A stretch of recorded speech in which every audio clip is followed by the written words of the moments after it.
Bir xonali uy, birinchi etajda joylashgan, frantsuzskiy planirovka. Qaranglar. Zalam kattagina. 3,5 ga 5,5. Keyin bu yerda balkon ham bor. Balkon 2 ga 3. Balkonimiz торцовый bo'ladi. O'zini past огородlar ham bor.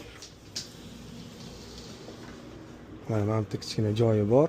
Yangiobod bozorga mana shunda mana g'ishman. Zabor tugashi bilan bola o'tib ketayotgan joydan yursanglar, vaqtga qaraysiz 5 minutda Yangiobod bozorga yetib borasiz.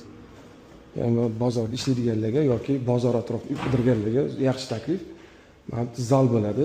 Tashqariga oynaga bitta oynasi bor. Tualet bilan vanna alohida bo'ladi. Mana bu oshxona bo'ladi. 38 kvadrat metrli, 2,5 balkonli, frantsuzskiy planirovkali, ham naqdga, ham ipotekaga beramiz. Boshlang'ich narx 40 ming, ozgina kami bor, joyda gaplashamiz. Rasmiy lokatsiya Telegram kanalda bo'ladi.